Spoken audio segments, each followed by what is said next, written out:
The 7 most useless operators in Rainbow Six Siege history. 70 operators in Rainbow Six Siege, most of them having their uses across the board. But over Siege's lifetime as a game, some of these operators were almost completely useless. In today's video, I've gathered the top 7 most useless... I mean, off the top of my head, like Alibi. I mean, Alibi, it's like, you're not fooling anybody. And the fact that it just stays still and it doesn't even match the skin that Alibi is wearing, I think kind of just gives it a dead giveaway.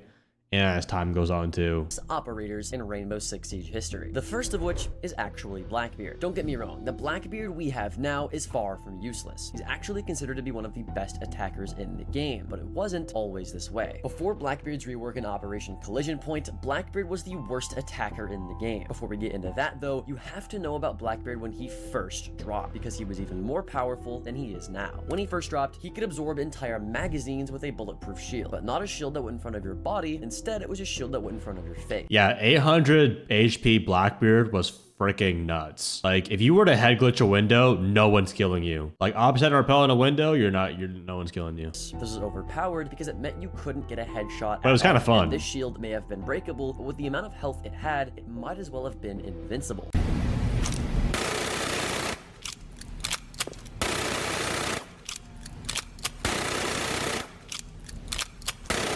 God, look at this, the bandit ACOG. Also the recoil of your reticle moving.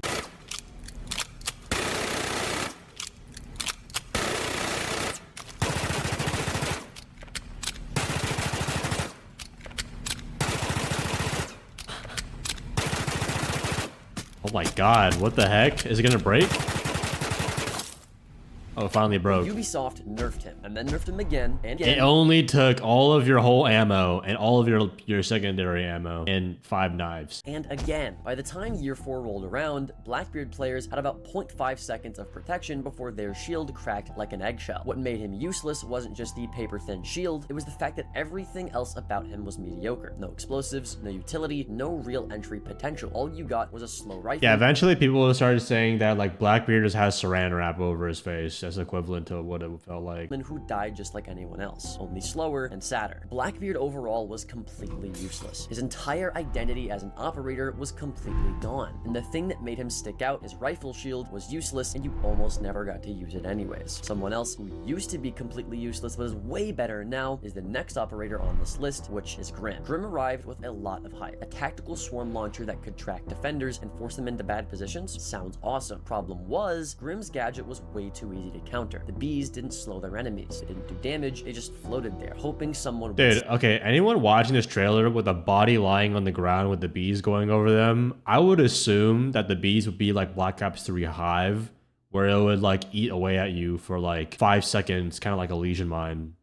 Stay inside their radius like an idiot. Every smart defender just took one step out, and that was that. No lasting intel, no true area denial, just a flashy, hey, the enemy was here like 3 seconds ago, notification. Grim became a prime example of an operator that sounded great on paper, but failed miserably in real matches. Not only was the information on his gadget almost completely useless, but it was also hard to use in the first place. His gadget came on a launcher, like Tachanka's fire or Aura's doors. This meant that you had to stand still in front of enemies to get information on them, which often ended up in you dying. Back in the day as well, he didn't have the firing mode switch that allowed you to bounce your bees off of surfaces, meaning wherever you shot them is where they went. He also had less bees, and the pinging off of them was less useful and sensitive as they are now. Overall, he was just a way undertuned version of what we have now. Grim back then was an F-tier attacker, almost as bad as Blackbeard. Grim's story ended well though, as now he stands as one of the best attackers in the game for competitive play or in coordinated 5 stacks. The same exact thing can be said for the next operator on this list, which is Sens. Sens has one job: create walls of light to block sight lines. In theory, a way to control space, cut off angles, and enable pushes.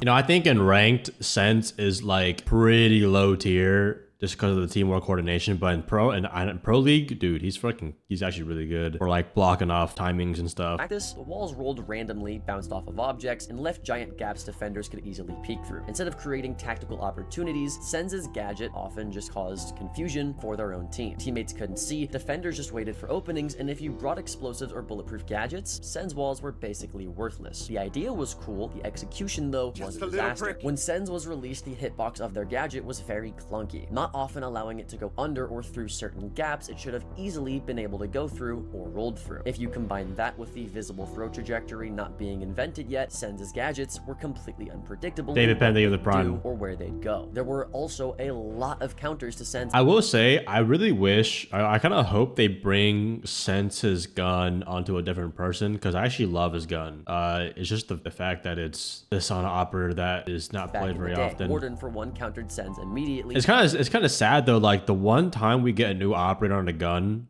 or on an operator, which is like Sens, or like Scopo's a little bit better, but like I rarely ever see Sens' gun ever. And was also a meta pick for most people. Not only this, but explosions countered Sens, and so did mute jammers, EMP bursts, or catching devices like Wamai and Jaeger. Not to mention on release, you weren't able to activate or deactivate the walls remotely, meaning that when you rolled the walls down, yeah, I think being able to turn it on and off is a lot better of a change now. Had to push before the timer ran out, and you couldn't plan your push because the walls only lasted a certain amount of time. This made Sens, just like Grim, way too hard to use for such little value when you used them.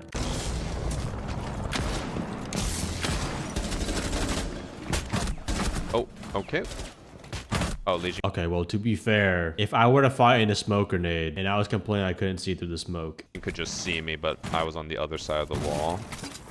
This is why Sens sucks, man. My arm was probably sticking through there, and he can see me clear as day, but obviously I can't see anything because the Sens is in the way. But just Valid, like Grim, Sens has seen major changes to their kit, allowing for them to become a meta pick for competitive play or situationally viable for stacks that are coordinated. Arguably the most balanced the operator could have been, and the best state they've ever been in the first place. The same cannot be said for the next attacker on this list, which is Alibi. Alibi on release sounded amazing. Deploy holograms, mess with attackers, and punish triggers. like I said, guys, they just need to make it so Alibi's hologram combined with your uniform. But I guess that might be too like broken for their coding and stuff like that. For happy players. In reality, her gadget might trick someone once, usually like a brand new player who didn't know better, and after the first week, Alibi prisms became about as threatening as a coat rack. Competitive players, they didn't shoot them. They just checked angles properly through a Coat drone rack is or crazy, ignored bro. the prisms completely. Her gadget didn't delay pushes, it didn't gather meaningful intel, and it barely even created. You know, I would love an Alibi clone, a hologram of Azami.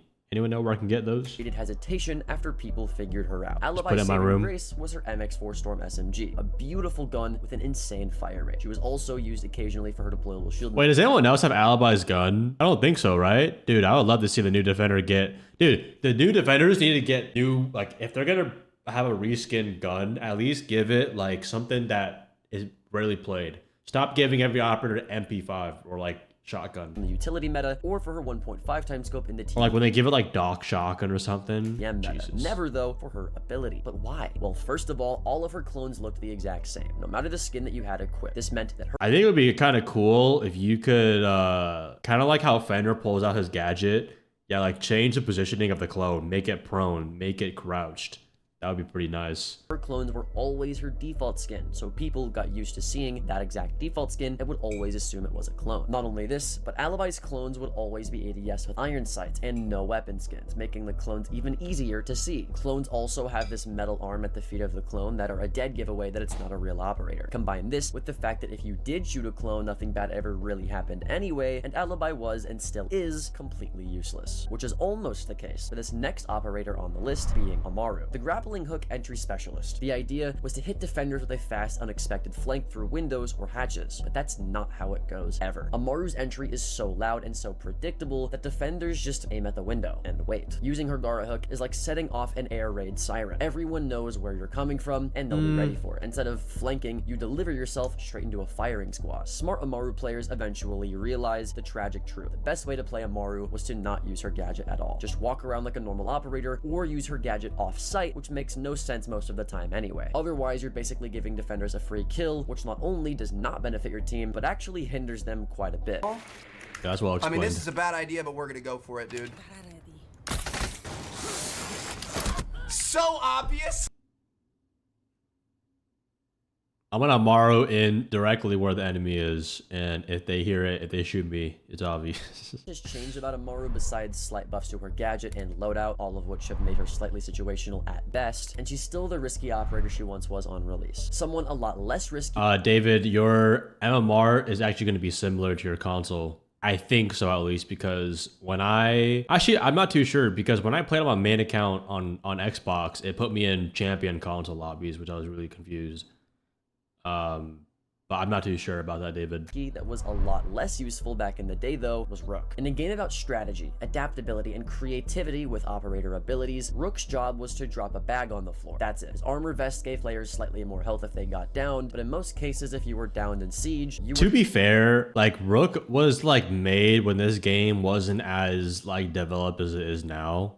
So, like, on paper, it's not a bad idea, like, but this was a thing in, like, year 1, so I don't blame it. Dead anyway. Rook became a pick for people who wanted to feel helpful without actually doing much during the round. No gadgets to manage, no cameras, no area denial, just a passive buff. Great for beginners, but horrible for high-level coordinated play. The sad truth, old Rook didn't win you rounds. He just slightly delayed your death sometimes. You see, Rook armor back in the day was a lot more useless, especially compared to now. Back then, it allowed you to take more damage, but that was it. There was no extra health, and there was no self-revive, just extra damage reduction. When you compare that to operators like Jaeger, Bandit, or Azami, you can see why Rook back in the day was considered useless and would be useless if he was in the game today. Even in high-level competitive play, Rook with the buffs presently is still never... I mean, yeah, he's just like a person with armor plates, but in this game, it's a one-shot headshot. Everyone's aiming for the head.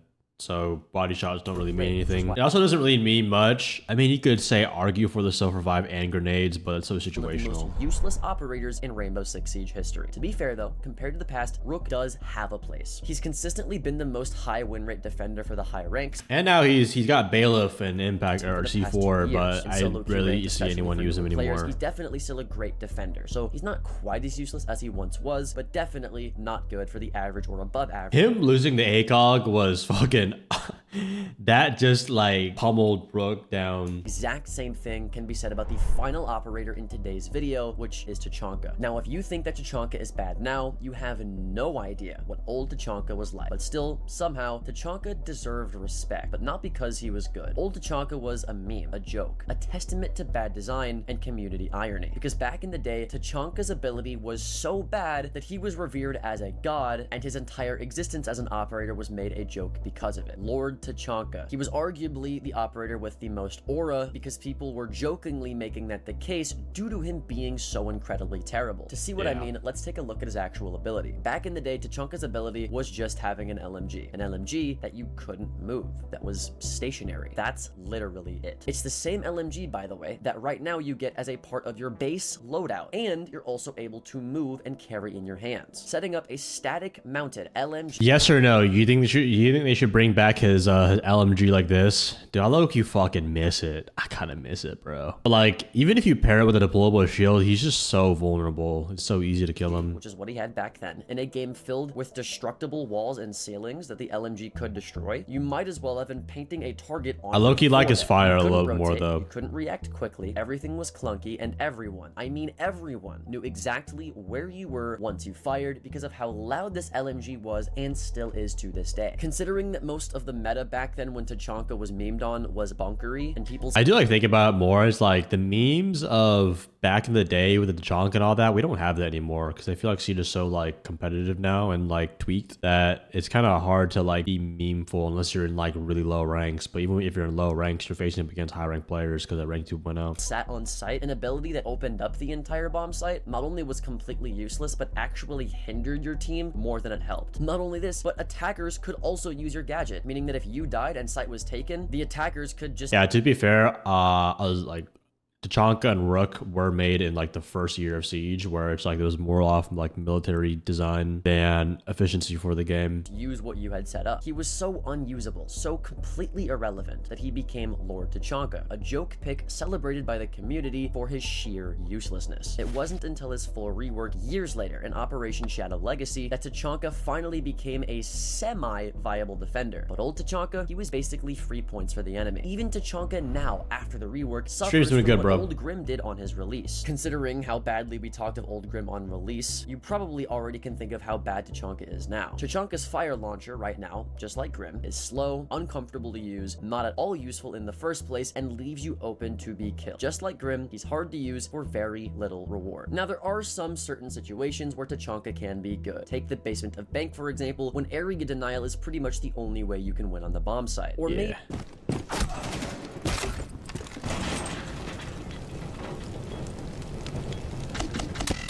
Does he win this?